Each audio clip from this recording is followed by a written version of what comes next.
Okay, so welcome everybody to a very exciting webinar for H&V News. It's hydrogen and heat pumps and hydrogen, the two together, the future, looking at the future for the new technologies. It's sponsored for us. We can't do these things without the support of our sponsor. It's sponsored for us by Kensa. So I'm delighted to be joined by Matthew Trewhella, the MD of Kensa Contracting, who'll present for us in a minute.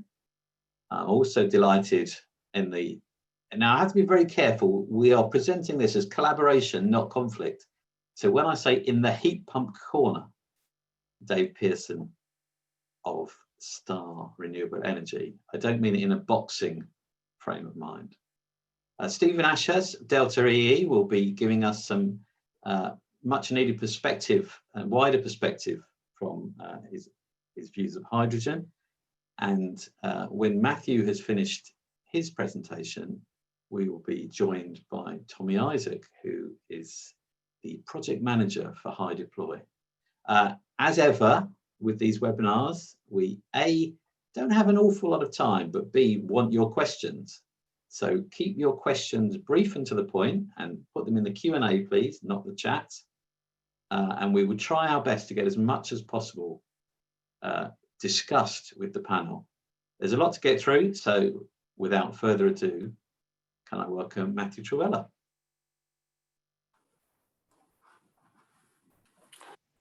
Good morning, everyone. So we're going to do a little bit of scene setting from a ground source heat pump perspective, and then hopefully we'll get into the debate a little later. So first of all, this is where we have been, fairly heated debate, and there are quite a lot of people that would ask just why that is. After all, aren't we both trying to decarbonise heat? Both options would give us a plausible route to net zero if the other option weren't there. So it's much more about choosing the right option or combination of options. They both benefit from lower cost renewable electricity generation. So as wind power and solar come online more, it benefits both of these technologies. And shouldn't we be on the same side? And the challenge is actually so large, surely we should just be doing both of these anyway all the time. The reason we think there is a bit of debate is that there are fairly fundamental differences in the way you go about these technologies and the way we go about the route to net zero by 2050, and we do have to make some choices along the way. So hopefully we'll get a flavour of what the strengths and weaknesses of the different things are and how we can potentially work together through the next hour or so. So first of all, why would you consider hydrogen? I think home heating has just become synonymous with gas. At the moment, 84% of UK homes are heated with a gas boiler, and that's what most people think of when they think of heating.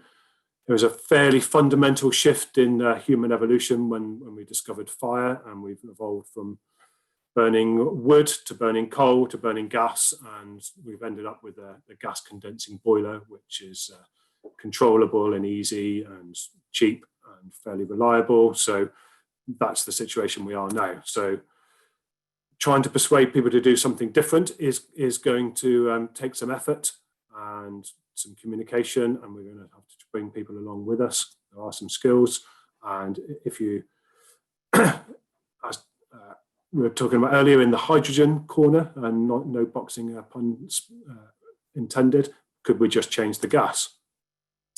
And there are people that say that the majority of homes in the UK aren't that well insulated at this point, and therefore you need the higher temperatures associated with burning things. We also hear that the gas grid delivers 4 times more energy than the electricity grid, and therefore you can't electrify. Now, I'm not saying I agree with all of those statements, and in particular the last one I'm going to unpick a little bit more in detail in just a few minutes. But in the meantime, we'll have a look at why we might consider heat pumps. The first thing is that they're efficient. So if you're powering your system through renewable electricity, you need a lot less of it, and your fuel costs will be low. You can get even further efficiency increases when you approach this from a district level. So you can collect things like waste heat, you can integrate in with solar, and there's loads of other ways you can boost that efficiency even further when you do it on a district by district approach. The grid transport issues are nowhere near as difficult as people sometimes think. In fact, most of the energy delivered into the heating system and the hot water systems is sourced locally and is not actually transported through the grid. We'll unpack that a little bit more in a moment. It's clean, you've got no products of combustion, so we're getting away completely from burning things to make heat, and therefore the very clever systems that we've developed to manage transporting combustible material and taking away the products of combustion just don't need to be done at all when you go the heat pump route. It's very flexible, so it's suited to load shifting and intermittent supply. As more and more renewables get put onto the grid, heat pumps will be well suited to taking advantage of that. We also at Kensa believe that the skills challenge is completely surmountable, and gas heating installer skills are very transferable into the heat pump world. And lastly, I think the case for ground source, particularly on heat pumps generally, is that they're ready now. Right today, we have 17 scheduled completion. So by the end of today, there'll be 17 more properties with a ground source heat pump from Kensa alone. That's just one company amongst all that are working in this. And from tonight, those properties will have 70% lower carbon emissions, and there's nothing more we need to go back to those properties to get to net zero by 2050. All we need to do to further decarbonise them is to put more low carbon electricity generation onto our grids, and they'll automatically work their way down. By the time we get to January, we'll be converting many more than 1 per hour just here at Kensa. Some of the things we want to pick up today are being quite clear about what we want to achieve and what sectors and applications we're talking about. There's a slide that Dave has sent across to this, where there are lots of different drivers within the kind of low carbon agenda generally, and which one of those that you highlight to showing there now will determine which way you lean towards the best route. So you have to be very clear and think strategically about what we want from the low carbon future, and how we're going to get there and what it's going to look like. There are also a lot of people just talk about decarbonising heat, and everything to do with heat is just all lumped together, whereas in reality you've got commercial buildings, you've got new builds, you've got loads of different types of domestic, and you've got industrial heat. So there's all sorts of different applications, and they're likely to have, if not completely different, at least subtly different solutions for each of those. That's worth bearing in mind. So the term electrification of heat, in quotes, is probably not necessarily the best way to describe it. In the spirit of being clear about what we mean, both us here at Kensa and particularly Kensa Contracting and Star Refrigeration are approaching this from a district level. That allows you to do things and incorporate different sources of waste heat, for instance, and approach the implementation in a very different way. So our way of doing it typically will be a network of very low temperature pipes, something between 0 and 20 Celsius, and a heat pump for each building. The way Star Refrigeration are working on it at the moment is a large heat pump distributing higher temperature water to all the buildings with heat interface units. Both approaches allow a lot more flexibility and much more applicable, particularly in dense urban environments, to decarbonise district by district. We can harvest all sorts of waste heat, particularly things like data centre. I recently looked at a data centre that the waste heat coming off it could power an ambient temperature network to heat 10,000 homes. So that's without even having to drill a borehole. That's just waste heat, and there's loads of different ways of picking up waste heat that improve the efficiency. So today's debate, it's been kind of billed as heat pumps and hydrogen. It's actually more like ground source heat pumps and hydrogen, and even more specifically district level ground source heat pumps and hydrogen. I'm going to spend a couple of minutes just busting a couple of ground source myths. There are hundreds out there. I picked three to go through today that will hopefully inform some of the debate. Firstly is that heat pumps don't work in uninsulated properties or poorly insulated properties. For those of you who can see my screen, can see a nice granite wall behind me with very little insulation on it, and a 400-year-old farmhouse, and I'm feeling nice and warm just wearing a shirt heated by ground source heat pumps. So it is perfectly possible to do it in buildings like that, and it's a little bit of a myth that it's not. Yes, of course, better insulated buildings require less heat, less energy, and that's a great thing to do regardless of the heat source. All heating systems work better in better insulated buildings, but it's not a requirement before switching over to ground source.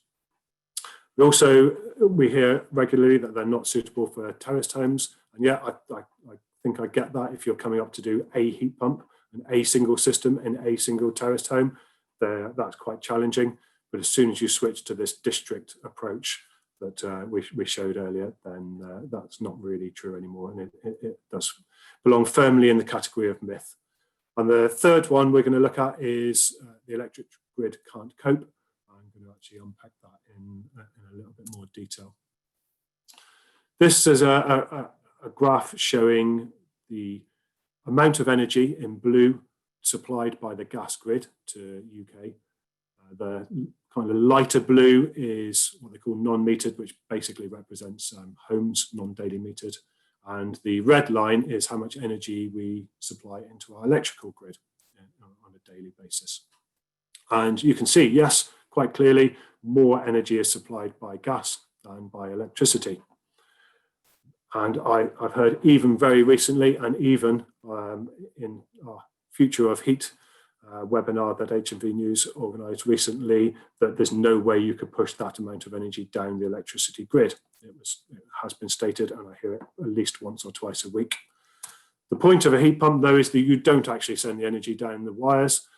You use that electrical energy to leverage and harvest energy locally to the application. So in the case of ground source, you use a small amount of electricity to extract heat from the ground and deliver that into the building. So you're not sending all of that blue energy down the electrical wires and infrastructure. Typically, in retrofit installations, you're getting at least 2/3 of the energy from the local environment. As you start to scale up into districts and you start to incorporate waste heat, it's very easy to see how you can push that up to 85% of the energy coming from the environment and only 15% coming down the electrical grid. So yes, it is going to need some infrastructure. It is going to need some investment in the electric grid itself and in the low carbon generating technology attached to it, but nowhere near as much as you think it might at first glance. Add to that, what happens at the times when the grid's under its most strain. And here's a little slide showing how we think we will approach that. So if we start from the bottom here, the blue line there shows the price of electricity over a 3-day period. And you can see it gets very expensive in the afternoon. The middle line there, the black line, shows a heating schedule, i.e. when we expect to turn the heat pump on and off. And you can see quite quickly that even just with the fabric of the building, I know this is a moderately insulated home, so it's a cavity wall construction home that's got cavity wall insulation. You can see you very rarely have to turn the heat pump on during that expensive electric period. And the top line there is just showing the temperature profiles that are set within the controls and the maximum and minimum and where we expect the temperature of the building to sit. So you can see you can maintain nice comfortable temperatures, avoid the electricity peaks, avoid the strain on the grid, and avoid the expensive electricity, just using the technology we have right now, and the ground source heat pumps we have now, and the control systems we have right now. You can get a little bit more balancing to the grid with batteries, and whether that's centralized batteries, as shown here, where you've got large systems connected to balance up areas at a time, or whether it's batteries in the homes. And if we decide to decarbonise transport via electrification at the same time as heating, then our suggestion is that we put a control system in that understands the strain on the grid. It turns heating on and off, it turns electric vehicle charging on and off, and the batteries do the balancing. Our modelling shows that will give you a balanced grid on day-by-day basis, and probably even up to 3 days, with just managing the matching of your demand and your generation. And to go a little bit further than that, then we probably do need a little bit of help. But 95% of the heating and probably transport as well could be decarbonised by just load balancing and using heat pumps. Okay, so a little bit on how we might work together. As we said, both approaches work best district by district, and there can be some individual consumer and homeowner choice. They could choose which appliance, who manufactures it, whether it's a ground source from various manufacturers or whether it's various hydrogen boilers and their installers. But we're likely to need an overall strategy to kick that off and set up the consumer choice for later. Should we just stick to regions? Okay, should we just say, well, not necessarily work together, but go, this part of the country is going to be hydrogen, this part's going to be ground source, this part's going to be something else? Or do we have to focus on specific market sectors? Either way, I think we do need to collaborate, and we need to decide the best route and the best solutions together. And also take a look at, can we blend the best of both offers? I'm just going to spend 1 minute on one possible way we can do that right now, but I'm sure there are more, and hopefully we'll get to some of those. For around 5% of the year, with a 100% renewable electricity grid, there are going to be times where the wind is not going to blow for some extended periods, and you might not have solar. So although we can solve nearly all of it with balancing and smart controls, we think that's a good use for hydrogen, is to feed in during those low yield times or extended low yield times. And you can imagine hydrogen, whether it's a fuel cell or combined heat and power, using hydrogen that was stored up when we have excess electricity on the grid, being fed back into the grid. And if you've got a district ground source system, you can also feed the waste heat from that generation into the grid. So CHP, typically 2/3 of the energy comes out as heat. With fuel cells, it's around 50%. So that's one possible way that we can work together and make a truly integrated system. And it'll be interesting to see over the next hour or so where there are opportunities for more ways of working together. Thank you. That's that part of the presentation. Just quickly clicking away on the microphone and video there. Thank you, Matthew. Sorry. That's all right. It's there's always a little bit of to-ing and fro-ing, so you have to forgive audience. You'll have to forgive me, particularly if you hear the sound of keyboards as well, because my keyboard is not quiet. I'm trying to answer questions.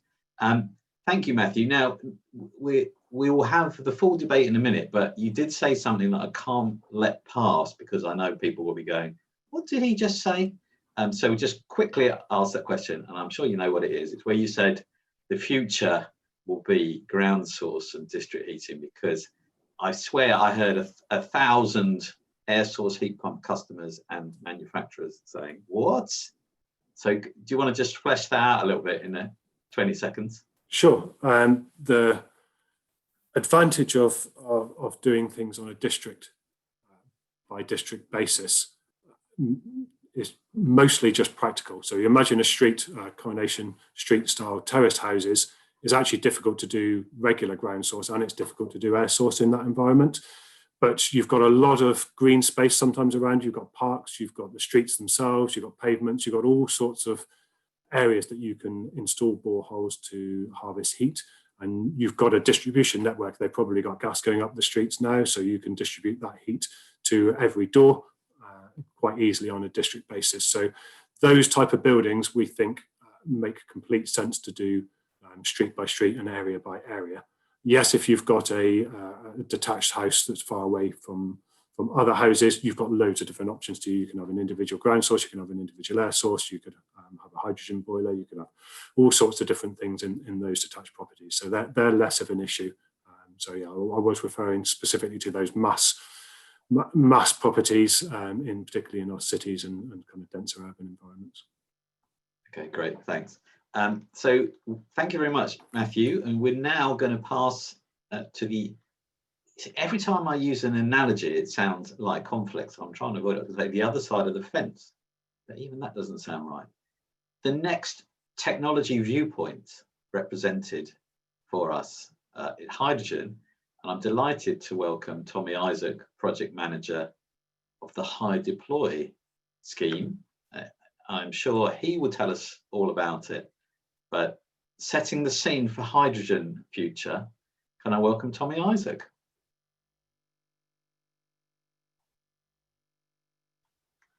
This is the chairs. There we go. It was the chair's nightmare moment where there was a delay of 2 seconds, Tommy, but you're there now. So that's the main thing. So I will disappear and leave the floor to you. Thank you, Andrew. I assume everyone can hear me and it's all okay. Yeah, loud and clear, loud and clear. Brilliant. So I haven't got a presentation. It is just me. So I will run through the kind of, I suppose the case for hydrogen is probably a bit too simplistic, given that we see that both technologies have their place to help with the decarbonisation agenda. I'll explain a little bit more about my role and where I come from, so you can try and appreciate that a bit more. So my role is as the project manager of High Deploy, as Andrew has outlined. The High Deploy program at the moment is operating the first demonstration of hydrogen in a real gas network, which is taking place at Keele University, where we're providing a blend of hydrogen to 100 homes and 30 university buildings. And we are looking to undertake our first demonstration on a public network in spring of next year, where we'll be supplying the same blend to nearly 700 homes in the Winlaton area of Gateshead. Now, why are we blending? The reason why we are targeting blending is that we see it as a very practical first step for the introduction of hydrogen. So the purpose of blending is to enable the current appliances in people's homes across fires, cookers, boilers, all of the appliances that are currently enjoyed in people's homes, to continue to be used without any change either to the appliance or the operating conditions or procedures that govern their installation and servicing. Why are we doing this? It's because hydrogen has been touted as being a energy savior for many years, since the invention of the fuel cell back in the 1800s. The reason why it hasn't really taken off in any materiality is because there is an inherent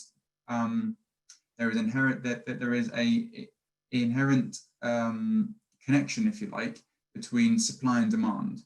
So if the basis of deployment is solely contingent upon the deployment of full hydrogen appliances, then it won't work, because the sheer quantities of both appliances and production that would be necessary are such that you would never be able to justify either investment, i.e. a Worcester Bosch would never invest in a hydrogen development program if there wasn't some assurance that there was going to be the production down the line, and no one would invest in the hydrogen production if there was no appliances to use it. So you've got this intangible chicken and egg, which means everyone's waiting for someone else to do the first move, which means that no one ever moves. And that's where we've been for a while. Now, the reason why electric vehicles have taken the kind of prized place in the decarbonisation of transport is because it doesn't have that chicken and egg. A low carbon electricity supply was already available before electric vehicles came along, and therefore the adoption of electric vehicles didn't have to come along with the adoption of wind farms. So that's why they've become so dominant. Now, with a blend, that's what we're trying to recreate. The idea is that by being able to understand or being able to demonstrate that the current appliances are able to accept a blend, it allows a supply chain of hydrogen to be developed whilst not having to deal with all of the appliances. So it breaks that chicken and egg. So it allows that first move to be made. And then from there, you can start to expand out. So once you've got the supply chain of hydrogen, you can then start to think about regional conversion to full hydrogen, because the supply is already there, and it can be incremented up along the way. Now, that clearly gives me a perspective in terms of you would quite rightly say that I am biased towards hydrogen, and to a degree I am, because that's the program that I manage, and we see that there is a very clear sort of technical rationale for why hydrogen is such an important option for decarbonisation, both across domestic as well as in industrial and power generation. However, that doesn't make us blind to hydrogen in terms of its potential challenges, and we are evangelists to say that nothing else can play. So I think where we come from is that there is naturally going to be a balance between ultimately pure hydrogen systems and electrification. Whether electrification comes through ground source, air source, district, individual, that isn't really our concern at the moment, but in very broad strokes, heating will be decarbonised through both electrons and hydrogen. And so for us, there is such a system change that's required to enable either hydrogen or electrification or both to exist, that the idea that one can forecast at this stage what's going to be the solution, I think, is flawed, because fundamentally no one has a crystal ball in front of them, and so much of it is contingent upon market structure, regulatory structure, and consumer choice, all of which change over time. So to preclude any solution at this point would be myopic, would be at a minimum myopic, and at the maximum incredibly damaging to the decarbonisation cause. So where we are is that the goal should be not to try and pick a technology today and then ignore the other one because it may not be the flavour of the day. Our view is that what should take place is that a regulatory structure should be enacted that enables consumers to make the decision, because ultimately this is down to consumer choice. There is not going to be a mandated change of heating in people's homes. We just don't have that kind of political environment. Although we have a mandated requirement for net zero, that will not translate into a mandated change for consumers, because fundamentally governments are not going to be elected on mandated changes, and that's ultimately what takes precedent over any individual policy when it comes to political drivers. So we have to put the consumer at the heart of this, in that what needs to be on the table is to say that is to provide options to consumers to then be able to make an informed choice, so that they make the decision as to how best to heat their home, and it isn't imposed upon them, because, as I said, it is just simply not the case.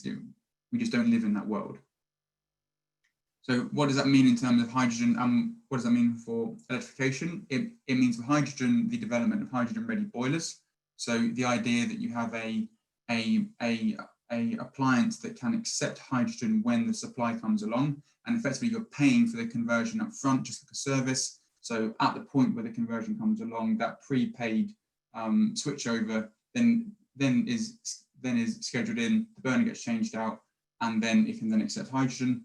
And then on the electrification front, I think we do see it slightly more at an individual level than a district heating level, just because of the requirement for mass consensus to be able to change more than one home at a time on any one given project. So very often, and I just want to try and make, or sort of do a couple of myth busting exercises. Very often the case is put forward to say, why would we ever put hydrogen in the system, because isn't it all going to be made from electricity anyway? In that, if you're going to have electricity as the base production, why would you ever go through hydrogen and then into heat? Why wouldn't you just put it straight into an air source heat pump?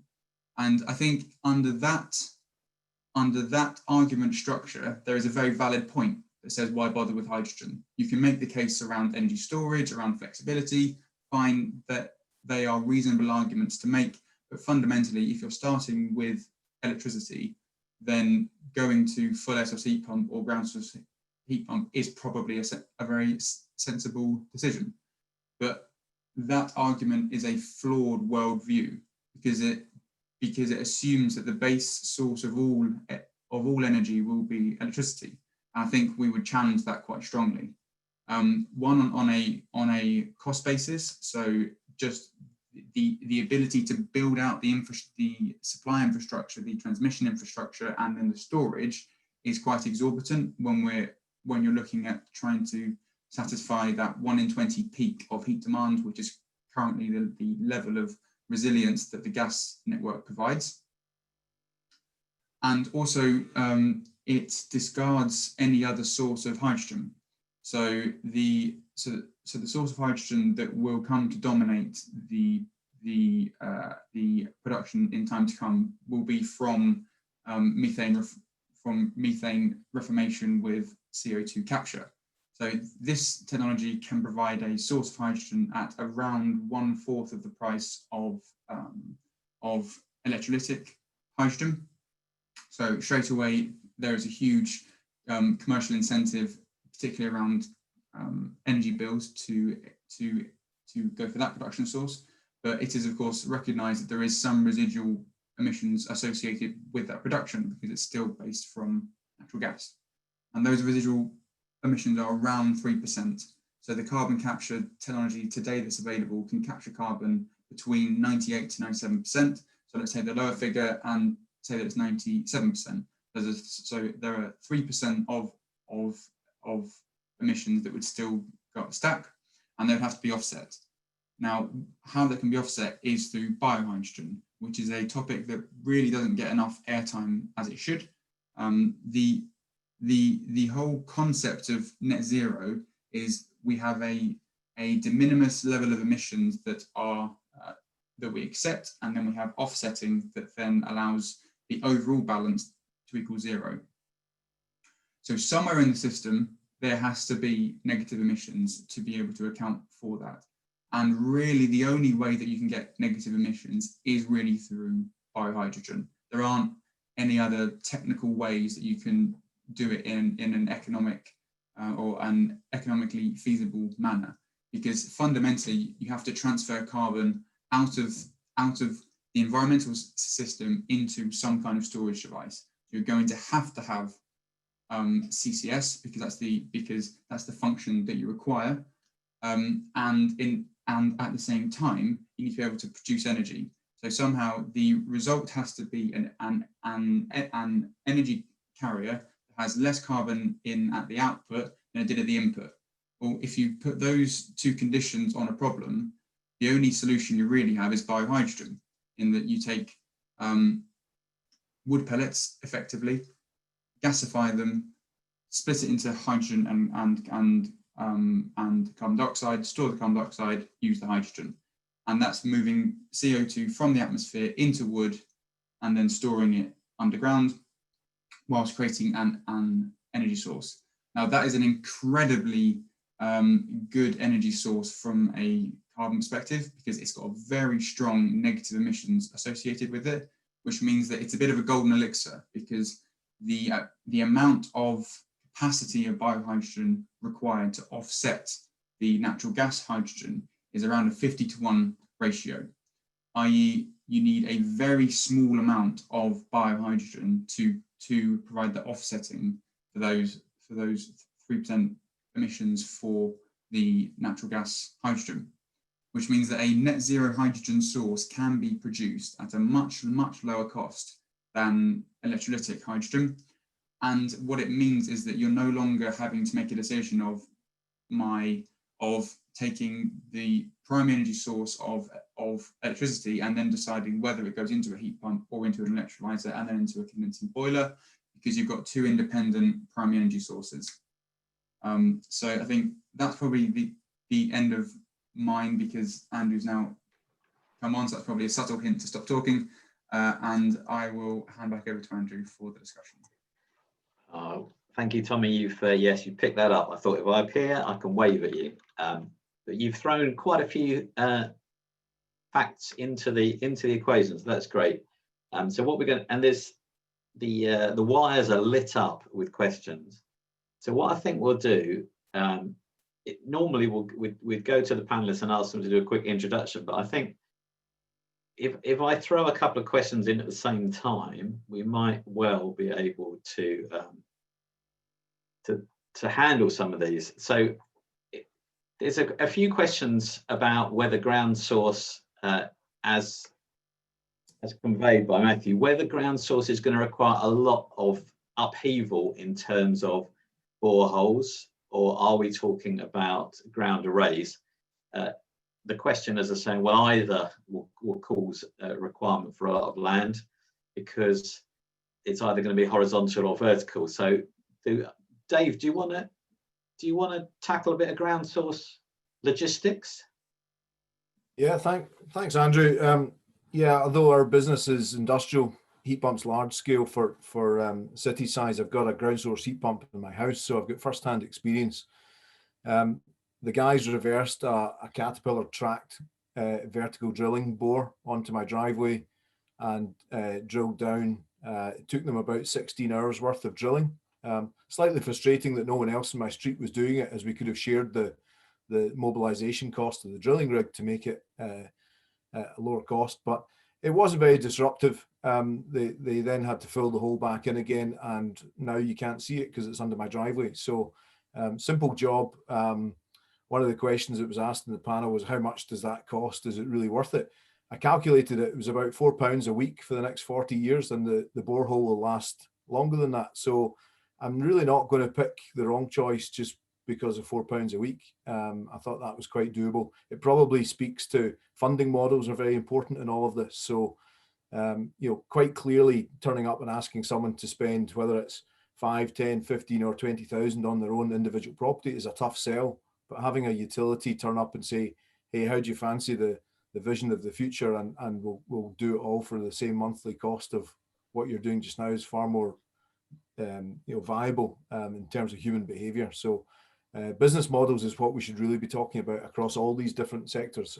Nobody is going to fund anything. That's just not what people do, for a variety of reasons, whether they've got the money or not. It's just not what society does, is shell out lots of cash for something that they don't really value. Thanks. Again, one of the main themes is about the consumer. So I might throw this one over to Stephen actually and see what he thinks about this. Lots of questions about, does the consumer really have a choice? If the hydrogen decision is made, it will just be, we're switching over. And also, I suppose I'm going to tackle one of the several herds of elephants in the room. The Daily Mail is causing all sorts of trouble for those of us in the industry. I think you'll agree, because the other day it said that neither option is going to work. It's typical Daily Mail. It's doom for everybody. No technology will work. They didn't have an alternative suggestion, of course. What consumer behaviour? I think you've probably done some work around all this, haven't you, Stephen? What the customer in the home thinks. Thanks, Andrew. So for those of you who don't know, I'm Stephen. I work at Delta EE, and I manage a lot of our research on the heat topic. And yeah, consumer research, direct research with end users is something that we do quite often. And I guess just to add a bit of a pan-European view here, because I think it makes sense why in Britain we kind of tend to get bogged down in what's happening here alone, but what's happening across Europe is really important as well for the future projections we take. Something that we've seen as a very positive trend over the last number of years is the addition of a more local planning element to the decarbonisation of heat. So if I start here, for example, up in Scotland, the Scottish Government is trialling a programme where at the local authority level, where they have to come up with a local energy efficiency and heat decarbonisation plan, which adds a vital kind of local understanding of the energy system, of the building stock, of social demographics, etc. I guess it's linked to a point that Tommy raised that I'll come back to later on. But if we're looking across to Europe and looking for examples of where things are really starting to move, the Netherlands is a really interesting market that we spend a lot of time looking at. The Dutch government has set a very high level ambitious target for how it wishes to decarbonise heating, but the way that's been gone about is that decision making has been left to the local level. So the municipalities, the cities, they have to come up with heat transition vision plans. They have to communicate these. They have to give the public chance to comment and debate and discuss. And one of the first ones released was for Amsterdam, the Amsterdam city region. And if you look at the plan there, I think this comes back to the point that we were all thinking about at the start of the webinar is, how can we maximize the synergies between the different benefits that these technologies offer? So if you look at the plan for Amsterdam, for example, there's specific districts where they will have either the existing heat network expanded, or there's new areas where they're marked out for new builds where they'll have a low temperature heat network with maybe booster heat pumps on each property. There's a harder to decarbonize, harder to treat, old city centre, which is marked out for low carbon gases, whether that's biomethane or hydrogen. So there's a point there that every customer in the example of Amsterdam is not going to have a choice. They will be in a certain district that's marked for a certain kind of heating supply. But of course, where they're able to input to that is the discussion process over the next number of years as these projects get finalised. I think it's where we're seeing progress in heat decarbonisation targets being met. There has to be some kind of additional impetus, direction, more sticks that are given by policymakers, but not at the national level. I think just steer and goal and ambition has to come at the national level.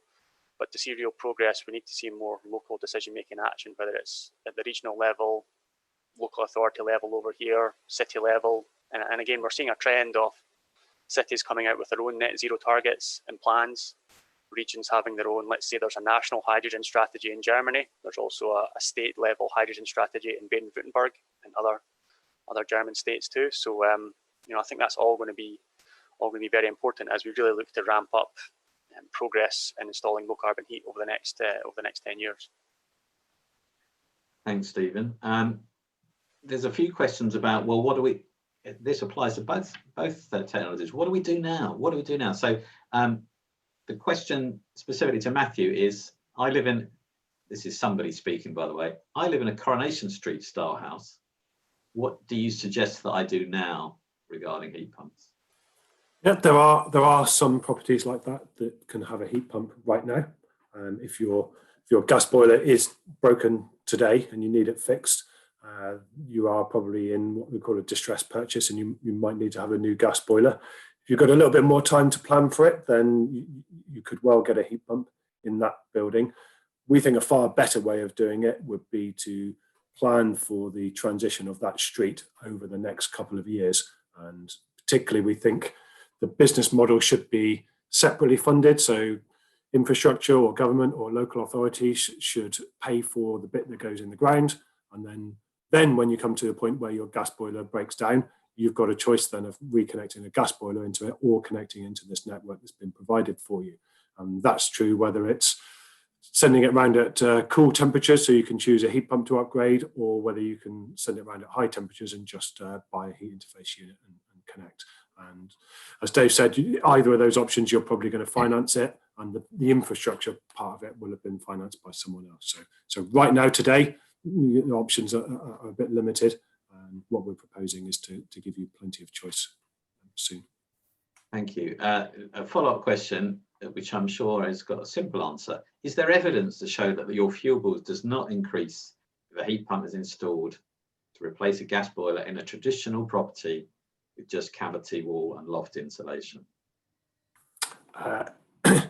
Yes, right now it actually doesn't matter that much the type of property, whether and how well insulated it is. The answer is pretty much the same.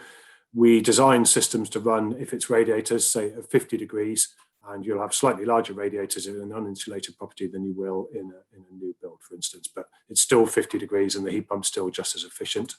We compete reasonably well with gas. The gas prices have dropped quite a bit over the last 12 months, and electricity prices have nudged up a little bit. So right now, I think gas is ever so slightly cheaper. And 12 months ago, they were pretty much neck and neck. So it depends a little bit on your view on how those prices will evolve over the next few years. I think it's pretty clear that some sort of carbon tax on natural gas is coming in some form. So we expect to see those prices balance out. And yes, ground source, plenty of evidence to show that it competes well. Thank you. Quick question on the heat pump front, and then I will throw it back onto the hydrogen side. This is an easy question for you or Dave, I'm sure. Is there any increase in heat pump COP on the horizon? So, yeah, Dave, a 1 minute lecturette on the COPs of heat pumps and how they're generally mistaken by the person in the street.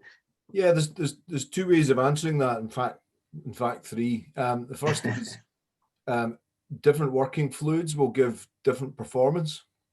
There is an interesting trend to move towards hydrocarbons as the working fluids for heat pumps. If the charge is low enough, then that can go in your house. It might shock you, but 85% of the domestic refrigerators sold use isobutane, and it's an excellent working fluid, and the efficiency tends to be slightly higher. So that's one way of answering it. The second one is, it does come back to the fabric. If you deploy a heat pump, you can still get the performance to improve by improving the value of the insulation in your house. So whereas a gas boiler equally isn't the heating system isn't terribly efficient if you're losing lots of heat. The only benefit really in insulating your property is you use less kilowatt hours per year. With the heat pump, you've got a double win of going back and adding. So people talk about fabric first. It's really fabric at some point as soon as possible, please. If you're able to do it first, great. If it happens to be next year, I'll go back and increase the insulation in my house, and I'll use less kilowatt hours of electricity because I'm you're using less heat, but B, the efficiency will rise because I can then afford to use slightly cooler water around the existing radiators that I've got. So three answers to the same question. Are we going to see radical changes in compressor design? Perhaps. I mean, we've tended to try and make heat pumps as cheap as possible because the market were saying they're too expensive. But a two-stage heat pump would be more efficient, but it would be more expensive. But then I would say, the cost of the compressor itself is perhaps a tiny portion of the cost of the heat pump, which is a tiny portion of the cost of the total deployment. So we should maybe be making slightly more expensive heat pumps that are better in efficiency. So 4 answers to one question. That's half of the course, David. Half of the course. I'll give you a follow-up to your follow-up, which is to say, does the panel think that land values will rise to reflect the improved technologies of heat pumps, and therefore they will cancel each other out, if you see what I mean? So the cost of installation will eventually be reflected in higher property values, not land values, property values. If I can go first in that, I would like to think, I don't plan to move house, but I would like to think that if my house is being sold, it would be more valuable than an identical property, because my house is, live in Scotland, so it's 2045 ready. I don't have to go back and tinker about with anything. So my house should be more valuable. That's what I call the magic pen in government. They should just make it such that a house that is 2045 or 2050 ready has a higher intrinsic value, whether you work it out scientifically or just say plus some number. It's a simple thing in government with a magic pen. Just do it. We don't have time to really fart about with complicated aspects. It's clearly a more valuable property because it doesn't need butchered at some point in the future. Thank you. Let me throw a few hydrogen questions in. And just a warning to Tommy, if you can try and answer these briefly. I know, because there's a sort of feel for Tommy's point of view, because there's a lot of science they've got to get over in a short space of time here. And there's a lot of people out there saying, explain the science more, but we haven't got time for that. So I'm going to try and summarize it all. So specific question, Tommy.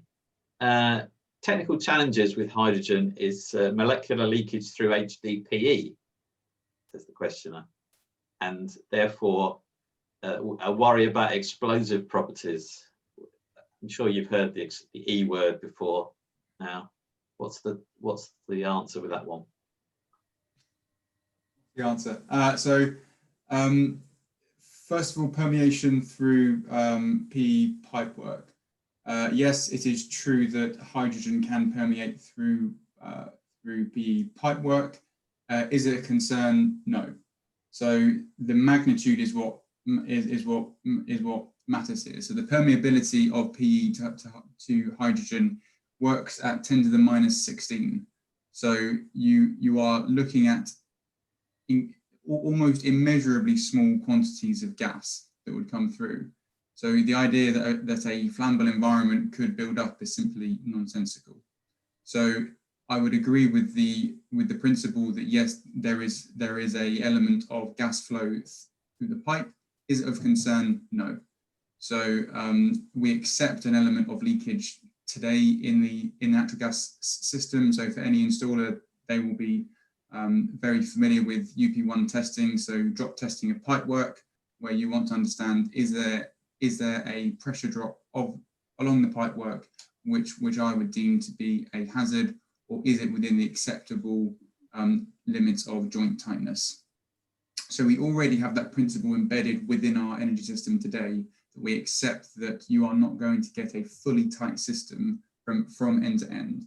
The question is it an acceptable level of tightness, and does it result in any risk? So hopefully that answers the permeation question. When it comes to the explosive limits, so if you're looking at pure natural gas, you've got an LEL between 4.4 and 5. It depends if you take the US standards or the EU standards. So it's somewhere between 4.4 and 5% by volume. Pure hydrogen works at 4%, and then a blend works at between 4.3 and 4.8. So in terms of a blend, you're pretty much identical to natural gas today, and even hydrogen, you're pretty close. So there is a small reduction in the LEL of hydrogen. So if you take the bounding case and say that natural gas is 5 and then hydrogen is 4, then you've clearly got a reduction of a relative of 20%. So there is a reduction, and what you would then have to do is counter that with a slightly tighter stipulation on tightness testing. But is it of major concern? No, because we already deal with a variety of LEL gases. So for example, propane that's in natural gas today has an LEL of 3. So we already deal with gases with a variety of explosive limits. It is not so much a question of what is the characteristics of gas. It's a question of what are the procedures that manage that gas. You can safely manage almost anything as long as you know what you're dealing with. And so it is around having the procedures in place based on good, rigorous science, and then that translating through into training and qualification, not arguing about the gas characteristics of one versus another. Great, thanks. I've got to do one more hydrogen question. Now I'm aware that it's 5 to 11 already. We've barely scratched the surface of all these questions that have come in. If it's all right with everybody, I'm going to go to about 10 past, but then we've got to then pull the shutters down. So if anybody has to rush off, wave at me. But otherwise, we're going to go for an extra 10 minutes to cover over these slight technical issues that I have at the beginning. So there's a lot of talk about just the energy efficiency and the efficiency in general of a hydrogen infrastructure. How do you answer that? It's summarized. What's the point? It's energy inefficient. Why don't we go with a more efficient future? What's the point, Tommy? There you go. That's the question to you. What's the point? That's a slightly philosophical question, isn't it? Yeah. So, okay, we need to ground it in some kind of scenario to say what is the efficiency, because it's fundamentally based on energy in versus energy out. So we've got to ground it in something. So let's assume that we're talking about production through to use. So it is largely based on what generation source you use, because once it's in the pipes, it's then the same everything downstream. So in terms of the production source, if you're looking at steam methane reforming, then you're looking, autothermal reforming ATR, then you're looking at a thermal efficiency of around 84%. So you've got a energy loss of around 16% through production. There is the compression is included within that, so you don't have to have separate compression for injection. There is no energy loss through the system up to the point of the meter, because it's all just depressurized from that initial compression, and then the actual combustion itself operates at around 90%, plus or minus some small number. So you've got 84 plays 90, so you're looking finger in the air at what, high 70s, 78, something like that. So end-to-end efficiency would be around 78%. That is slightly lower for electrification, especially if you're looking at prime energy sources. So if you're looking at the base load factor of the wind farm, and then you're looking at the efficiency of production from the electrolyzer, you would be at a lower value. So the electrolyzers at best case work around 80% efficient. Let's ignore the load factor on the wind farm for now. So you've got a slightly lower overall, so you're probably looking at around 75% end-to-end efficiency. So it's that sort of range.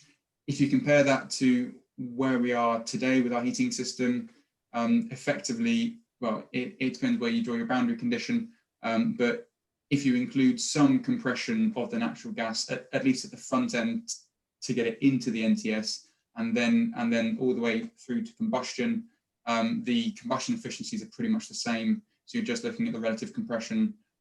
So yeah, you would be looking at a slightly lower efficient system, because you're not taking the energy loss through converting it through a different carrier. But you're not talking major system changes here. You know, you're moving from maybe high 80s to high 70s.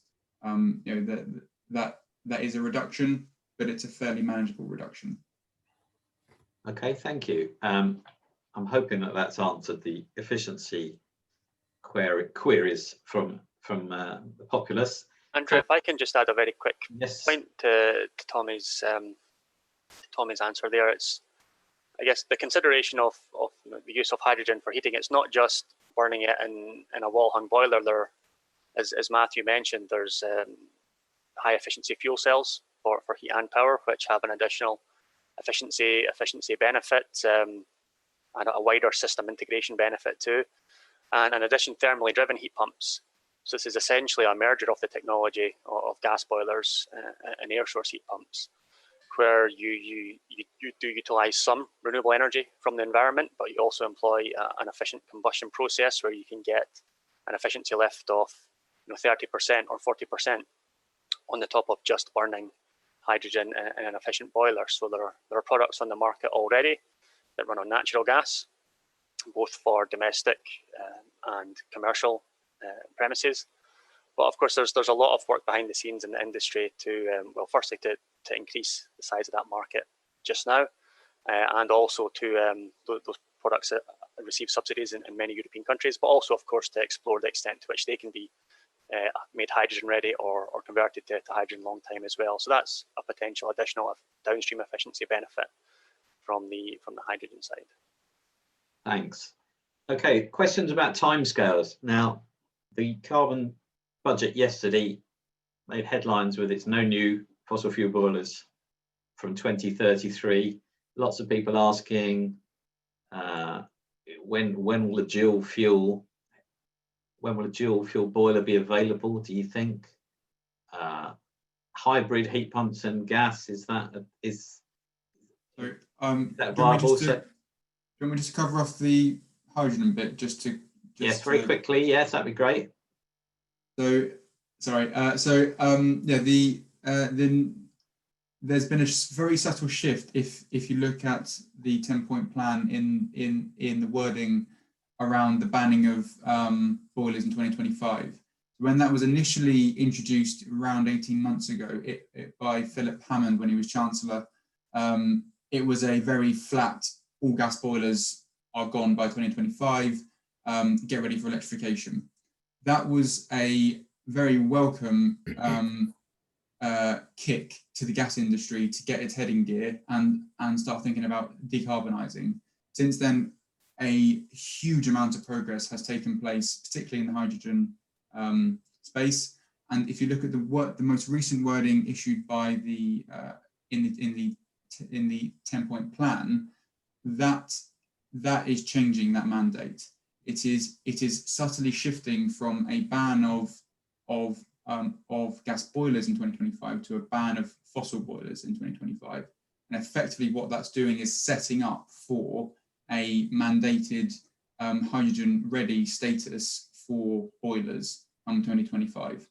So there's already been communication between the boiler manufacturer CEOs and the Treasury saying, give us this mandate, tell us that they all need to be hydrogen ready by 2025. So we have that confidence that we can then start producing these things and really start investing.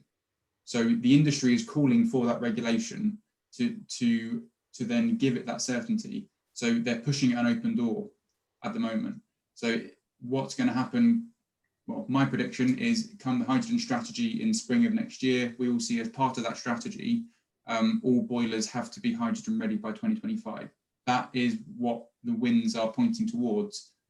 So yeah, it's a subtle change and it's a welcome one. Tommy, that's 100% hydrogen ready or a blend ready? 100%.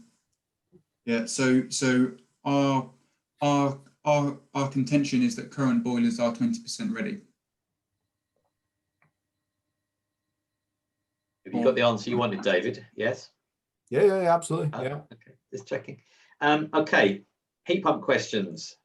Don't we need bigger radiators? That's the first one. I'm going to ask 3 in a row. So Matthew or Dave, you can answer.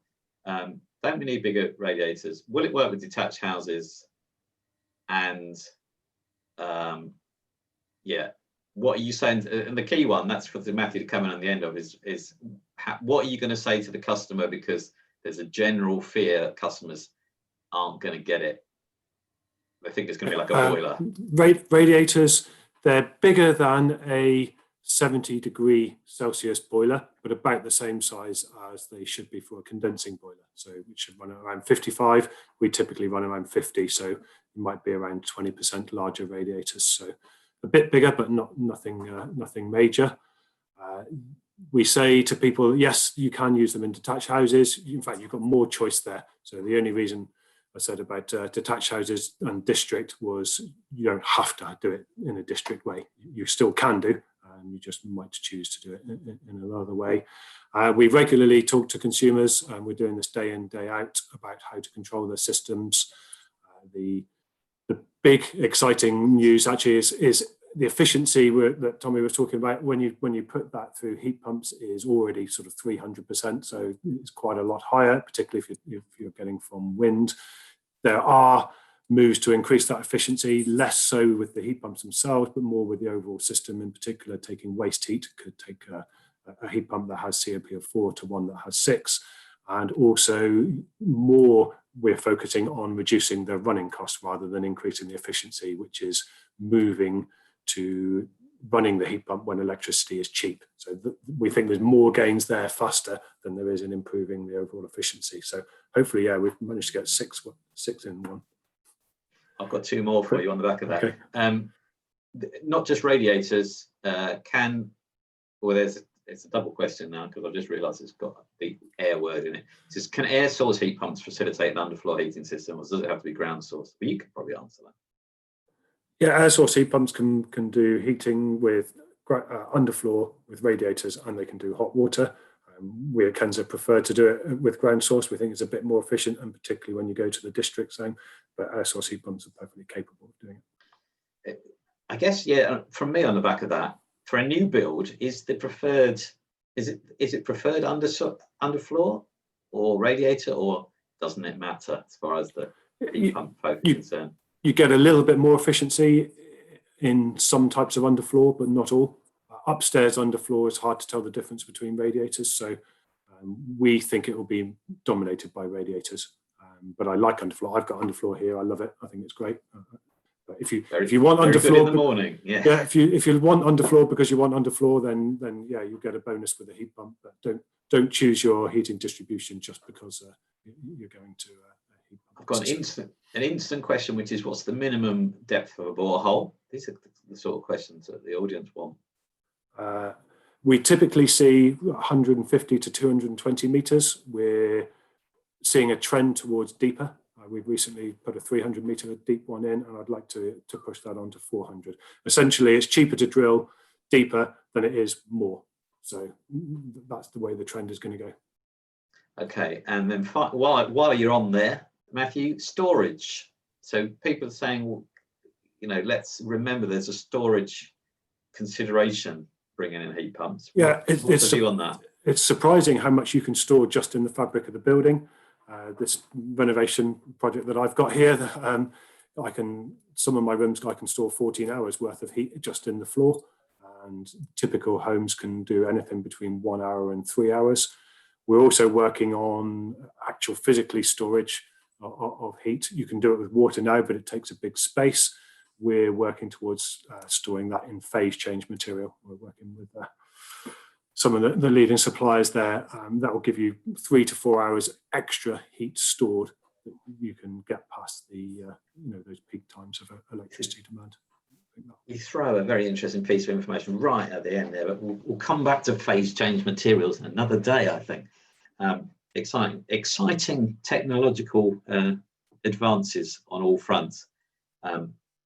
Right, there's literally a couple of minutes left. So what I'm going to, for the benefit of the audience who don't feel their questions have been answered, we will capture the questions, and the panel can see them, and we'll work out a way to get them answered.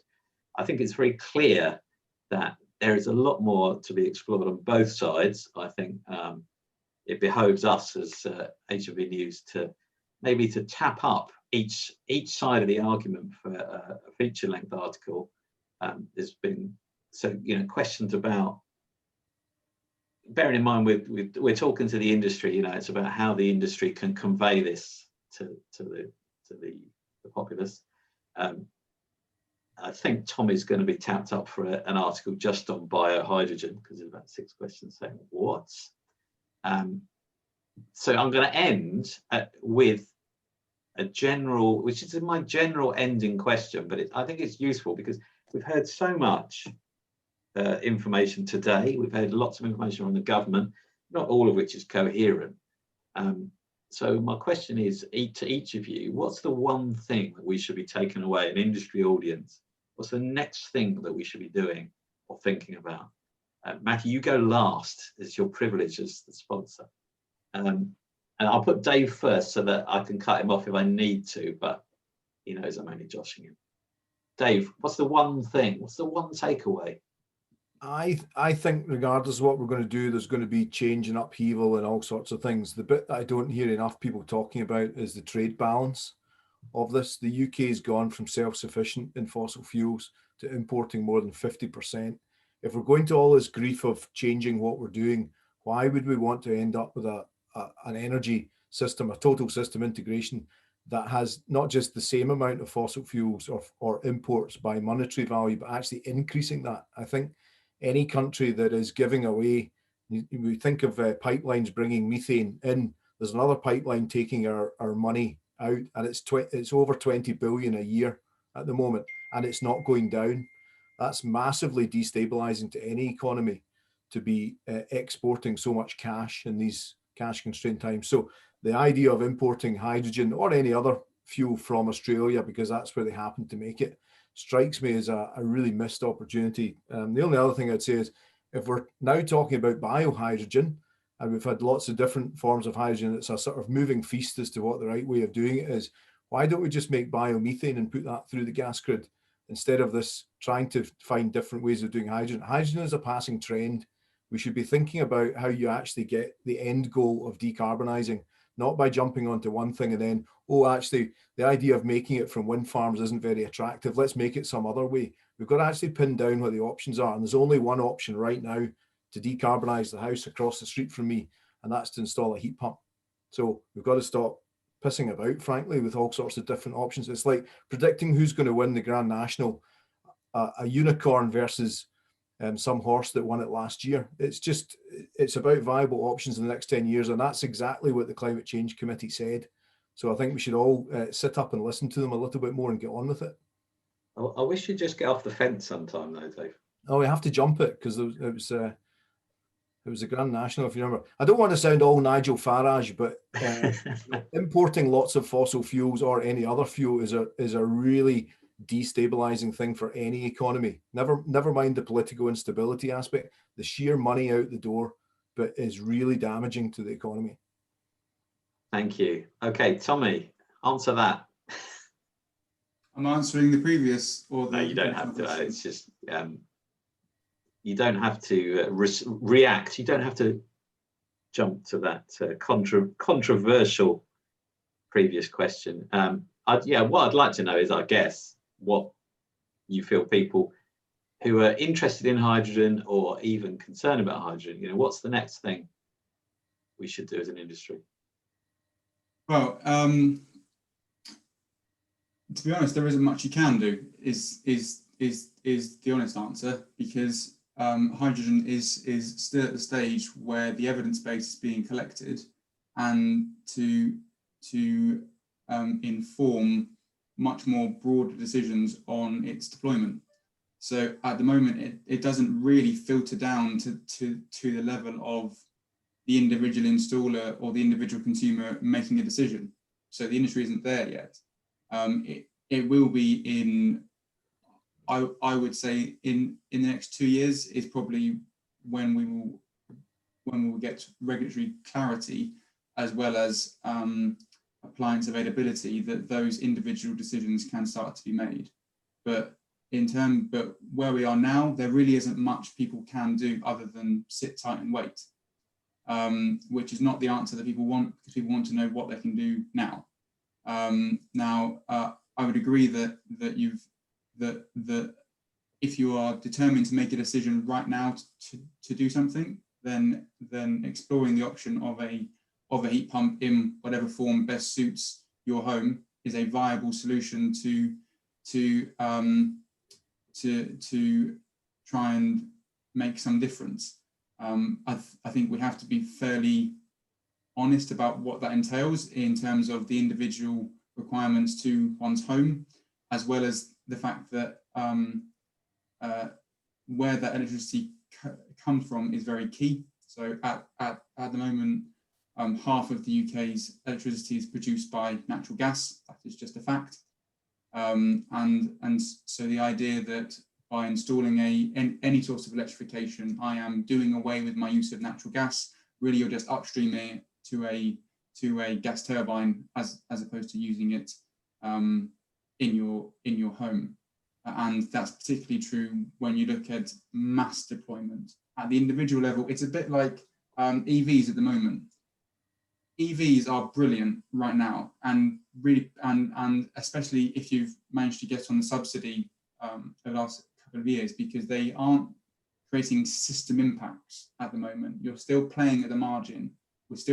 We are still working in the fat of the system, because the level of deployment just hasn't affected the system by any great magnitude. But that changes when you look at mass deployment.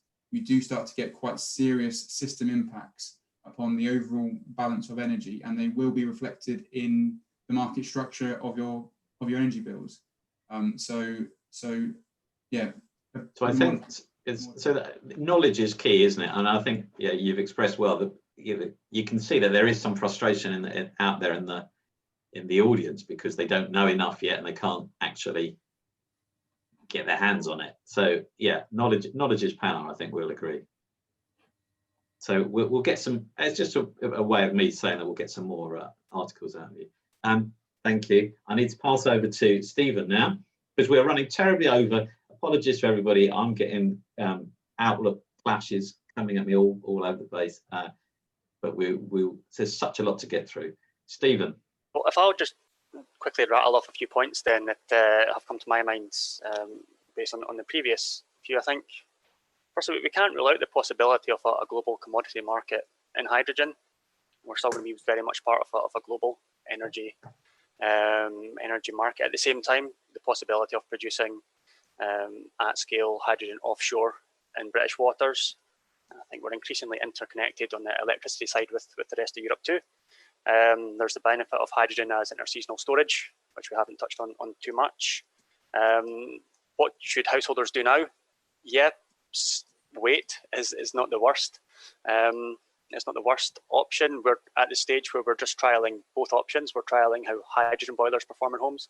We've also got the BEIS funded mass heat pump demonstration trial that's just underway to find out, what the actual SPF or COP of a typical heat pump is in a typical home too. So both of those programs are almost running parallel over the next few years. In terms of the British perspective, I think we consistently have the lowest awareness among consumers, householders, of the range of low carbon options that are available to people when you compare us with France, Germany, Netherlands and Italy. So yeah, there's certainly still a lot more work from the industry to do to both raise awareness among householders and of course policymakers as well. Thanks, great. So Matthew, a summary of the summaries.